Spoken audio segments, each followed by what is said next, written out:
देखते हैं तो देखिए एक तो होती है सामाजिक व्यवस्था, एक होती है राजनीतिक व्यवस्था और एक होती है आर्थिक व्यवस्था।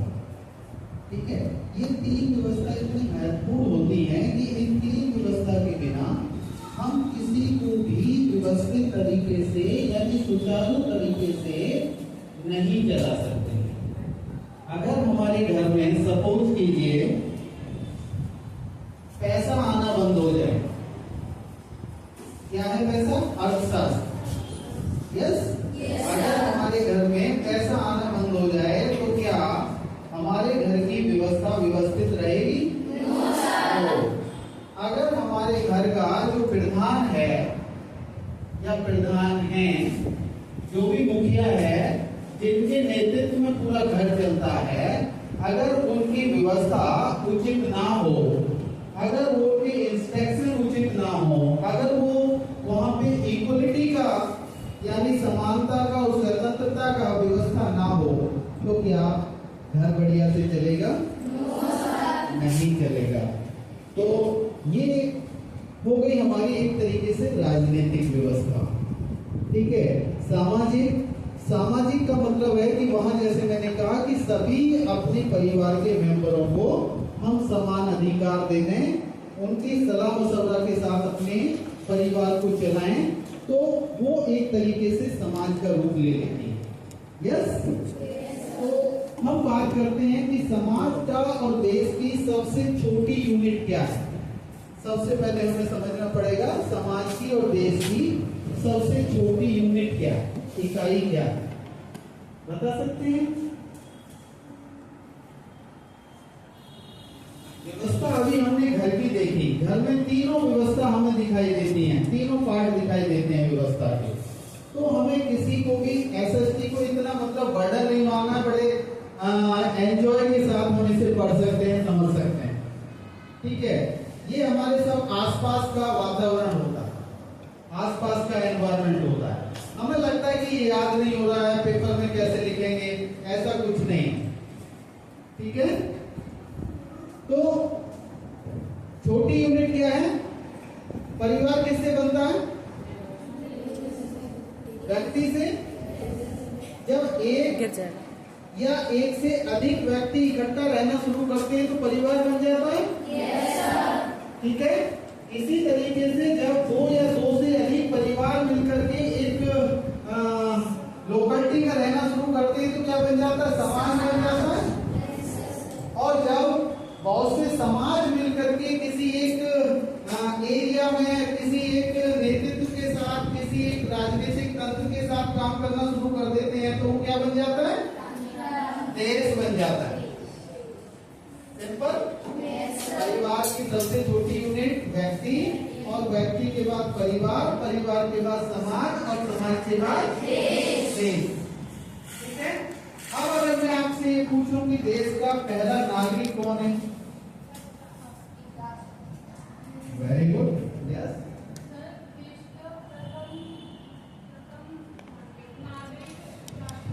राष्ट्रपति होता है, वेरी गुड। क्यों होता है, कभी हमने सोचा?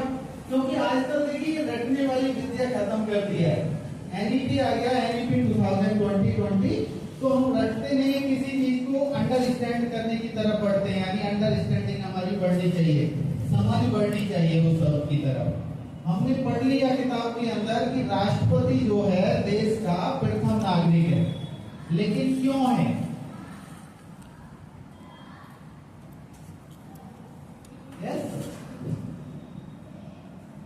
देश का प्रथम नागरिक राष्ट्रपति क्यों है? यस बेटा।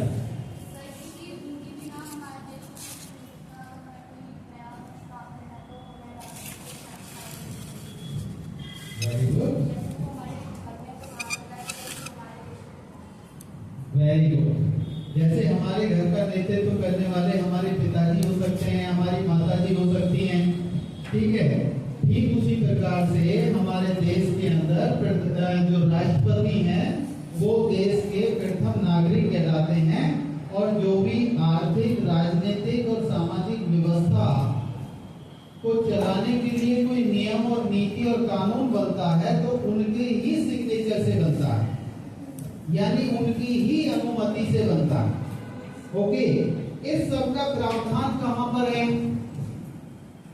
इस सब का प्रावधान कहां पर है हमें पता है? देखिए, अभी हमने व्यवस्था की बात करी है, इस सब का प्रावधान कहां पर है? अगर राष्ट्रपति अपनी बात से मुकर जाए कि मैं तो नहीं करता, वेरी गुड, संविधान। आप बहुत अच्छे बच्चे हैं, ठीक है। आप अपनी जानकारी को एक दूसरे के साथ साझा करेंगे तो आपका जो अंडरस्टैंडिंग पावर है वो बढ़ेगी, ठीक है। तो हमने व्यवस्था की बात करी, संविधान की।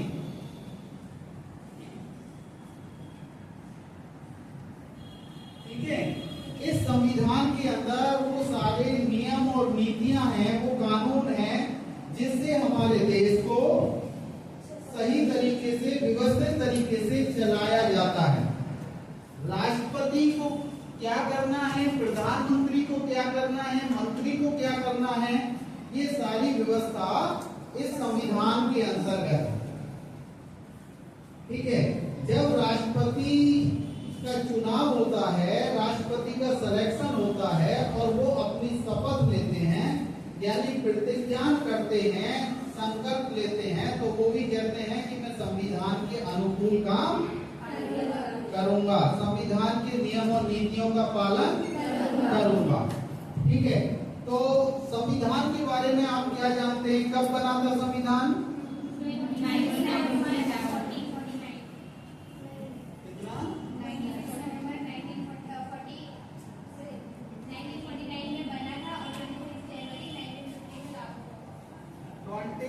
नवंबर 1949 में बना था और 26 जनवरी 1950 में लागू हुआ था। इससे पहले भी कुछ हुआ? देखिए,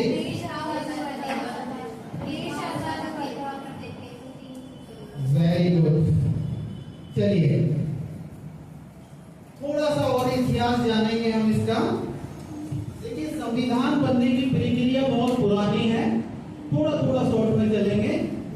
संविधान बनने की जब प्रक्रिया पढ़ेंगे तो भारतीय राज्य व्यवस्था को हमें पढ़ना पड़ेगा, समझना पड़ेगा, यानी इंडियन पॉलिटी को हमें पढ़ना समझना पड़ेगा। और सबसे पहले भारत को चलाने के लिए एक एक्ट बनाया था ब्रिटिश गवर्नमेंट ने, जिसे कहता था 1773 में। कब बना था? 1773 में बना था और ये पहला कानून था जो ब्रिटिश संसद के अंदर भारत को चलाने के लिए बनाया गया था। तभी से हमारे देश में नियम और नीति बनाने की प्रक्रिया संवैधानिक रूप से शुरू हो गई। उसके बाद बहुत से एक्ट आए, पिट्स एक्ट आया, भारतीय शासन अधिनियम आया 1935, ठीक है। भारतीय शासन अधिनियम आया 1935 में, ठीक है, 1935 में। और जब हम संविधान और भारतीय अधिनियम 1935 को पढ़ते हैं, शासन अधिनियम 1935 को पढ़ते हैं, तो लगभग 75% भाग हमारा वहीं से लिया गया, ठीक है। संविधान के अंदर 75% भाग हमारा वहीं से लिया गया। अब इसके लिए जब हमारे देश की आजादी की लड़ाई चल रही थी, देश को आजाद करने की तरफ बढ़ रहा था, तो ब्रिटिश गवर्नमेंट ने एक अगस्त प्रस्ताव कहते हैं, अगस्त प्रस्ताव आया। क्या आया?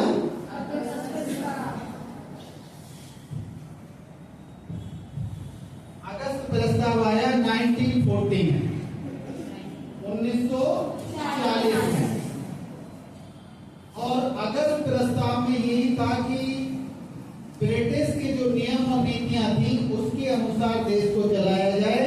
तो हमारे देश के जो उस समय के समझदार लीडर्स थे, उन्होंने इस चीज को नहीं माना। उसके बाद क्रिप्स मिशन आ गया। हम थोड़ा थोड़ा पीछे हिस्ट्री चल रहे हैं और सीधा आएंगे देश की राजनीतिक व्यवस्था, देश के संविधान, ठीक है। थोड़ा ब्रीफ जानना बहुत जरूरी है। जब तक हमें अपना किसी चीज का इतिहास पता नहीं होता तब तक हम उसको समझ में नहीं बिठा सकते। क्रेब्स मिशन आया 1942 में। उसके भी कुछ ऐसे प्रस्ताव थे जिनमें कुछ विरोधाभास था, जिसकी वजह से उसके भी प्रस्ताव को ठुकरा दिया गया। और उसके बाद 1946 में आया कैबिनेट मिशन, जो ब्रिटिश गवर्नमेंट ने ही भेजा। 1946 में आया कैबिनेट मिशन, और कैबिनेट मिशन के अंदर 3 मेंबर थे। उन तीनों मेंबर्स ने एक प्रस्ताव रखा कि आप अपने देश का संविधान बनाएं, लेकिन प्रक्रिया ये अपनाएं। कौन सी प्रक्रिया? कि आपको स्वतंत्र तरीके से देश से चुनाव करा करके प्रतिनिधि चुन करके लाने पड़ेंगे। लोकतांत्रिक तरीके से आपको एक संविधान सभा का गठन करना पड़ेगा। और वो संविधान सभा का गठन करने के लिए उन्होंने प्रस्ताव रखा 389 सदस्यों का, जिसमें उन्होंने बाइफरकेट किया कि जो हमारे ब्रिटिश प्रांत बने हुए हैं वहां से भी आपको 292 सदस्य लेने होंगे, और 4 सदस्य हमारे ब्रिटिश कमिश्नरी से लेने होंगे, और उसके बाद जो 93 सदस्य हैं वो आपको देसी रियासतों से भी लेने होंगे, क्योंकि उस समय हमारा देश कुछ रियासतों में भी बटा हुआ था। आपने हिस्ट्री में पढ़ा होगा। यस, इस तरीके से ये चुनकर के आए। इनके लिए चुनाव कराया गया 1 जुलाई 1946 को। जब 1 जुलाई 1946 को चुनाव कराया गया, ये संविधान सभा बन गई, तो पहली जो बैठक बुलाई गई वो 9 दिसंबर 1946 को बुलाई गई। पहली बैठक। जब कोई बैठक होती है उसका कोई अध्यक्ष होता है या नहीं? तो जब ये बैठक बुलाई गई होगी तो इसका भी कोई अध्यक्ष होगा? कौन थे? यस बेटा।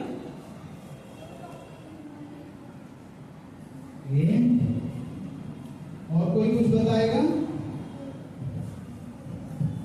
उसके अध्यक्ष थे डॉक्टर सचिदानंद सिन्हा। कौन थे?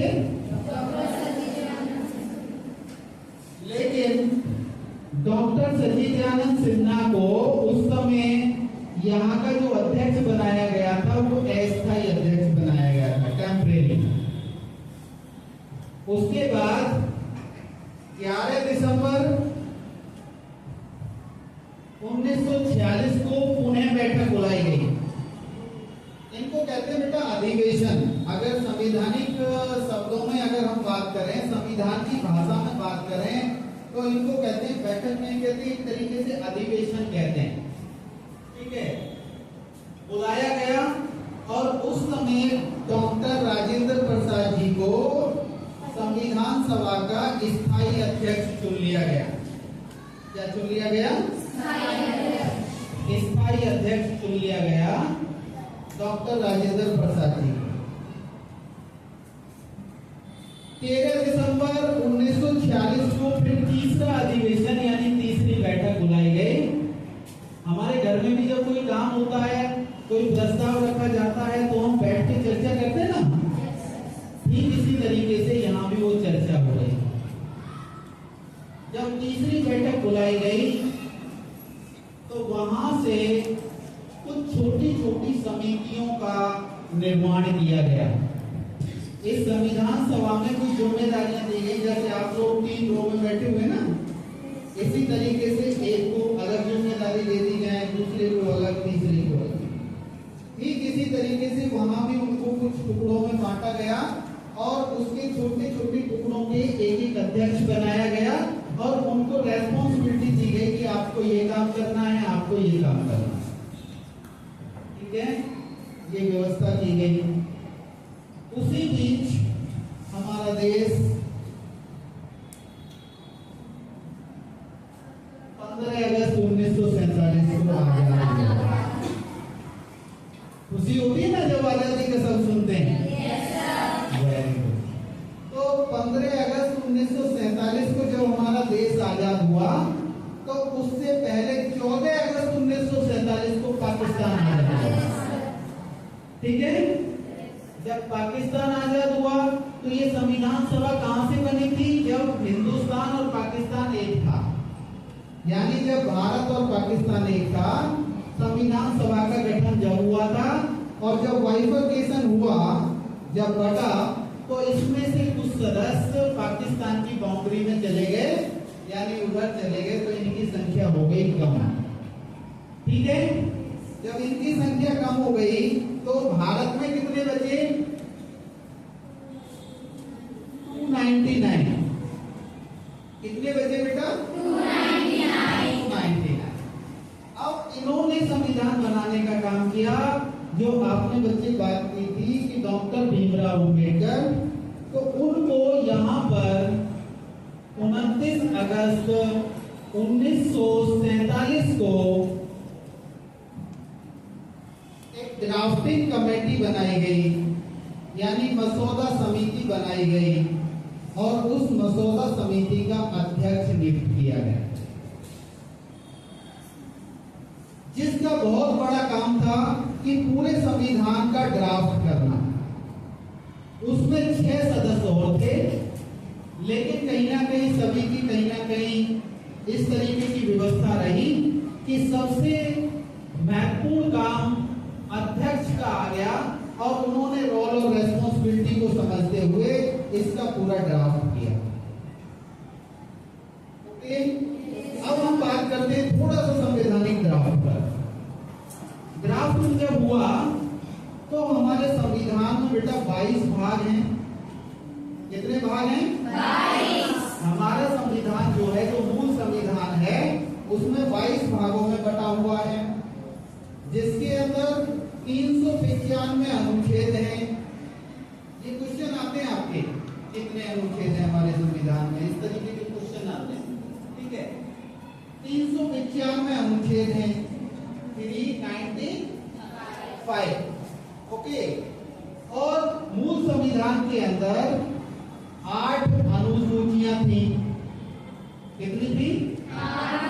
8 अनुसूचियां थी। मौलिक अधिकार 7 थे। ठीक है? अभी हम मूल संविधान की बात कर रहे हैं ना, उस समय कितने थे? 7 थे।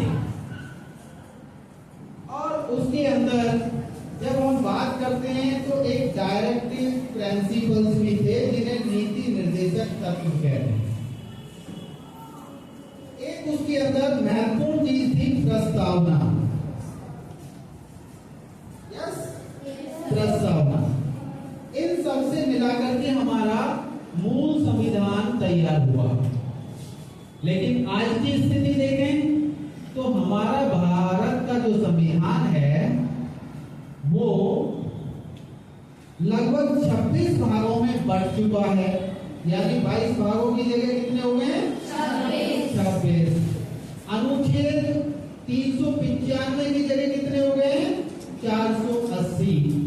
यानी संख्या 395 ही है, लेकिन उसका का, खा, गा, ABCD करके उसको बढ़ाया गया है, उस संशोधन करके। तो इस तरीके से अगर हम संख्या गिनते हैं तो उनकी संख्या हो गई है बेटा 480।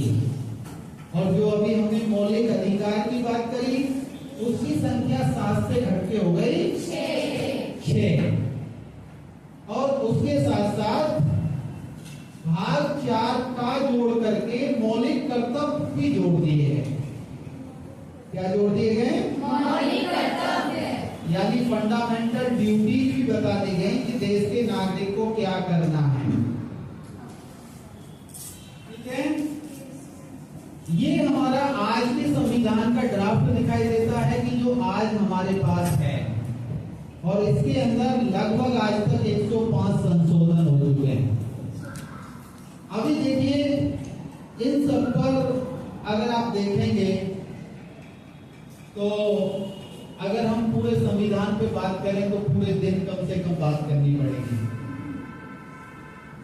इसके लिए आज हम बात करेंगे उस राजनीतिक व्यवस्था पर जहां से हमने शुरू किया था, राष्ट्रपति से। और वो व्यवस्था हमें दिखाई देती है हमारे संविधान में भाग 5 में। ठीक है, कहाँ दिखाई देती है? भाग 5। जो इसका भाग 5 है, भाग 5 है, वो संघ के नाम से जाना जाता है। इससे संघ के नाम से जाता है। और इस संघ के अंदर भी इसको 5 अध्यायों में बांटा गया है। और ये हमारे देश के संविधान में सबसे बड़ा भाग दिखाई देता है। जिसकी हम बात करें तो अनुच्छेद की अगर जब हम बात करते हैं तो अनुच्छेद 52 से लेकर के 151 तक अनुच्छेद इसके अंदर हमें दिखाई देते हैं। कितने दिखाई देते हैं? 52 से लेकर के 151 तक अनुच्छेद दिखाई देते हैं। ठीक है, अगर हम 52 से लेकर के अनुच्छेद 62 तक की बात करेंगे तो बेटा राष्ट्रपति की व्यवस्था दिखाई देती है कि राष्ट्रपति कौन बन सकता है। देश का राष्ट्रपति एक होगा, उसकी एलिजिबिलिटी क्या होगी, उसकी उम्र क्या होगी और वो कैसे काम करेंगे। ये सारी व्यवस्था जो दी गई है राष्ट्रपति जी के बारे में, वो दी गई है भारत के संविधान के भाग 5 के पहले ही चैप्टर में, यानी पहले अध्याय में, जिसे हम कार्यपालिका का एक भाग कहते हैं। कार्यपालिका का एक भाग है। जैसे हमने शुरू में कहा ना कि उन्हीं के नाम से हम सारे काम करते हैं। जब तक वो किसी विधि पर साइन नहीं कर देते तब तक वो इम्प्लीमेंट नहीं होगा। ठीक है, तो पहला काम राष्ट्रपति जी का वहां बताया गया। उसके बाद इसी के अंदर अनुच्छेद 63 से लेकर के अनुच्छेद 73 तक की अगर हम बात करेंगे तो बेटा हमारे देश में एक उपराष्ट्रपति की भी व्यवस्था की गई है। यस या नो? Yes sir. तो उनके नीचे एक होते हैं उपराष्ट्रपति। ठीक है, उनकी भी जो कार्य व्यवस्था है कि उनका चुनाव कैसे होगा, उनकी एलिजिबिलिटी क्या होगी और वो क्या काम करेंगे, ये सारी व्यवस्था उन 10 अनुच्छेदों में दिखाई देती है। अनुच्छेद 63 से लेकर के अनुच्छेद 73 तक। ओके,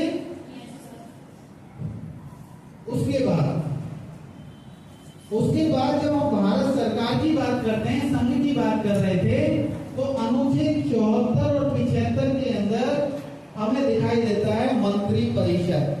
अभी हमारे लोकसभा के चुनाव हुए थे। yes, जब हमारे लोकसभा के चुनाव हुए तो एमपी को चुना गया। yes, एमपी मतलब मेंबर ऑफ पार्लियामेंट। ओके, और उन एमपी में से कुछ को मंत्री बनाया गया। तो ये सारी व्यवस्था हमें दिखाई देती है अनुच्छेद 74 और 75 में। यानी 74 अनुच्छेद कहता है मंत्री परिषद में कि देश के अंदर एक मंत्री परिषद होगी जिसका मुखिया प्रधानमंत्री होंगे और प्रधानमंत्री जो है राष्ट्रपति को सलाह मशवरा देने का काम करेंगे। उसके बाद अगर हम बात करें अनुच्छेद 75 की, तो अनुच्छेद 75 अन्य मंत्रियों के बारे में व्यवस्था करता है कि अन्य मंत्रियों का भी जो प्रावधान किया जाएगा वो प्रधानमंत्री की सलाह पर उसे भी राष्ट्रपति चुनेंगे। प्रधानमंत्री की सलाह पर उसे भी राष्ट्रपति चुनेंगे और उसको गोपनीयता की शपथ दिलाएंगे, प्रतिज्ञा कराएंगे संविधान का कि उन्हें भी संविधान के अनुकूल काम करना है। ठीक है, ये व्यवस्था दी गई। और अनुच्छेद 75 में ही बेटा ये बताया गया कि जैसे हमारे लोकसभा के अंदर जब चुनाव हुए तो कितने पदों के लिए हुए थे? हमें पता लोकसभा में कितने सदस्य चुनकर के जाते हैं?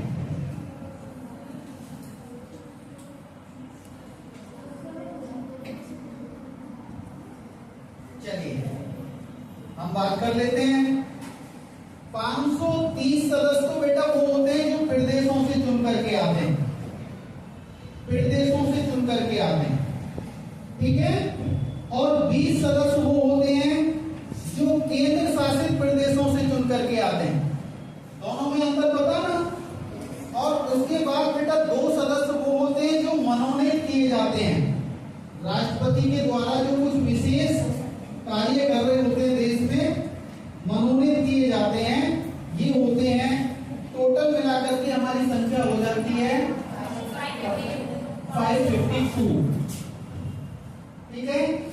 लेकिन यहां पर जब चुनाव कराया गया तो इनके लिए कराया गया, ठीक है। अब कहें कि सभी को मंत्री बना दिया जाए तो क्या ऐसा संभव है? नो सर, नहीं है। क्योंकि हमारे संविधान में ये व्यवस्था की गई है कि जितनी हमारे पास सीट है उसका कम से कम हम 15% से ज्यादा मंत्री नहीं बना सकते। ये कौन कहता है? भारत के संविधान का अनुच्छेद 75। और 75 का भी अगर बाहर देखेंगे तो वहां आपको 3 जगह उसको बाइफरकेट किया गया, काका गांव में 1 2 3 में। तो ये कहता है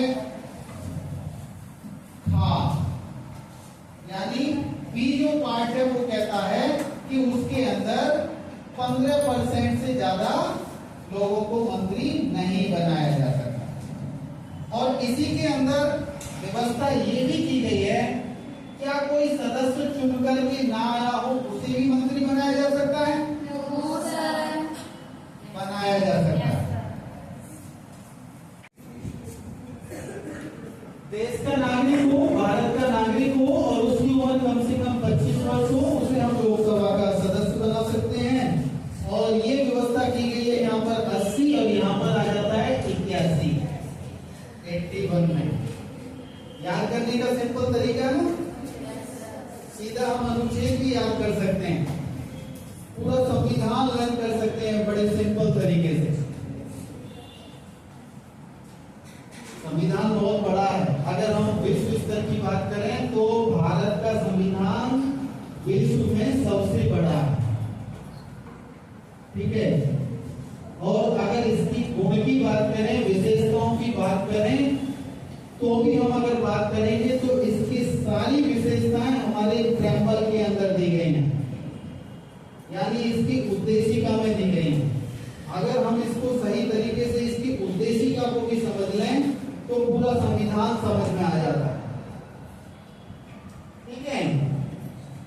तो यहां पर बात करते हैं, ये अनुच्छेद 81 के अंदर लोकसभा की संरचना की व्यवस्था की गई है कि लोकसभा का गठन कैसे होगा। ये प्रत्यक्ष मतों से होगा, प्रत्यक्ष मतगणना होती है, प्रत्यक्ष मत डाले जाते हैं। और यहाँ पर अगर हम बात करें तो ये अप्रत्यक्ष तरीके से होता है, क्योंकि यहाँ चुने गए सदस्य आगे चुनते हैं, जिनको हमने वोट देकर के विधायक बनाया है वो आगे राज्यसभा के सदस्य चुन करके भेजते हैं, ठीक है। उसके बाद राष्ट्रपति के चुनाव की बात करें तो वो संक्रमणी अनुकरणीय पद्धति के द्वारा, उनको एकल संक्रमणी पद्धति के द्वारा चुना जाता है। उनका चुनाव जो होता है उनके मत प्रतिशत के आधार पर होता है, उनके एक मत की वैल्यू निकाली जाती है, जिसमें सदन के सभी चुने हुए सदस्य मत देते हैं, ओके। एमपी के मत की वैल्यू कुछ अलग होती है और विधायक के मत की वैल्यू कुछ अलग होती है। वहां पर वैल्यू का कैलकुलेशन करके राष्ट्रपति और उपराष्ट्रपति का चुनाव किया जाता है, ओके। ये सारी व्यवस्था कहां थी? संविधान में। तभी तो राष्ट्रपति जी ने जब शपथ ली, प्रतिज्ञान किया, तो उन्होंने कहा कि मैं संविधान के अनुकूल काम करूंगा, ठीक है। उसके बाद अब हमने लोकसभा की बात करी, राज्यसभा की बात करी, लेकिन अगर लोकसभा की सीटों को कम और ज्यादा किया जाए तो कर सकते हैं क्या? कर सकते हैं। वो आता है बेटा अनुच्छेद 82, जहां पर जब जनगणना होती है और जनगणना से जब उस जनगणना को रिकॉर्ड किया जाता है, दस्तावेज में छाप दिया जाता है, आंकड़े फिक्स हो जाते हैं, उन आंकड़ों के आधार पे, जनसंख्या के आधार पे एक प्रदेश के अंदर एमपी की संख्या घटाई या बढ़ाई जा सकती है जनसंख्या के आधार।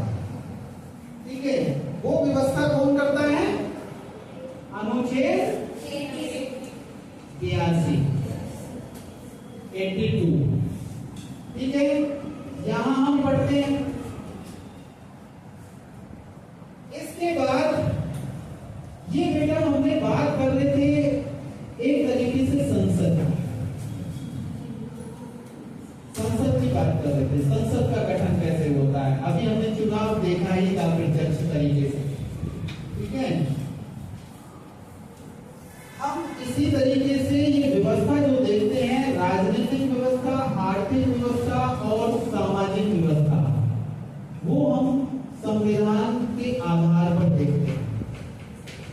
और देश जो चलता है वो संविधान के नियम और नीतियों से चलता है। इसीलिए संविधान की परिभाषा बनाई गई है कि संविधान वो है जिन नियम और नीतियों से देश की शासन और प्रशासन व्यवस्था को चलाया जाता है। आप अगर इसे परिभाषित तरीके से लिखेंगे कहीं तो लिख सकते हैं कि संविधान वो है जिसमें ऐसे नियम और नीतियों का संग्रह किया गया है जिनके द्वारा देश की शासन और प्रशासन व्यवस्था को चलाया जा सकता है। ठीक है,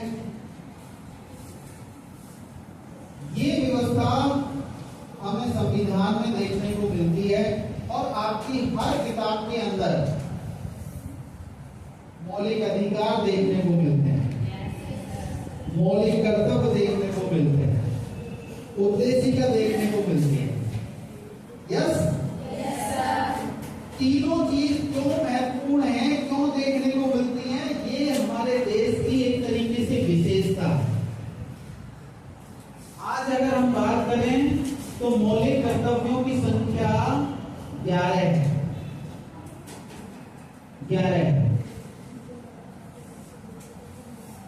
जिसे अभी 86 में जब संशोधन किया था तब उसे ऐड किया गया और उसमें हमारे पेरेंट्स को कहा गया कि आप अपने बच्चे को नजदीक के विद्यालय में एडमिट कराएंगे, पढ़ाने के लिए भेजेंगे, ये ड्यूटी दी गई। ठीक है, तो ये ड्यूटी बता दी गई। उससे पहले 10 थे। इसी तरीके से अगर हम मौलिक अधिकार की बात करते हैं, जहां हम कर्तव्य की बात करते हैं वहां अधिकार की भी बात करते हैं, तो हमारे कुछ अधिकार भी होते हैं। ठीक है, तो अधिकार जिसके माध्यम से हम स्वतंत्रता का अधिकार, समानता का अधिकार, शोषण के विरुद्ध अधिकार, यस, धार्मिक स्वतंत्रता का अधिकार, वेरी गुड, संवैधानिक उपचार का अधिकार, बहुत महत्वपूर्ण अधिकार, इस अधिकार पर बात कर लेंगे। हेलो, इस अधिकार को डॉक्टर भीमराव अंबेडकर जी ने संविधान की आत्मा इसीलिए कहा क्योंकि ये वो अधिकार देता है कि हम अपने अधिकारों की सुरक्षा के लिए सीधा सुप्रीम कोर्ट जा सकते हैं, सर्वोच्च न्यायालय जा सकते हैं। ठीक है, तो संवैधानिक संरक्षण का अधिकार हम इसे कह सकते हैं। संविधान का संरक्षण कौन करता है? सर्वोच्च न्यायालय और उच्च न्यायालय। ठीक है, ये सारी व्यवस्था कहाँ है? संविधान के अंदर। यहाँ तक क्लियर हुआ आपको? तो बेटा और भी आपको डिटेल में सुनना है, समझना है, पढ़ना है, क्योंकि ये संविधान पढ़ना बहुत जरूरी है। अगर हम एसएसटी पढ़ रहे हैं भी। कारण ये है कि अगर हम साइंस पढ़ रहे हैं तो भी हम पहले देश के नागरिक हैं, और जब देश के नागरिक हैं तो हमें अपने अधिकार पता होना चाहिए।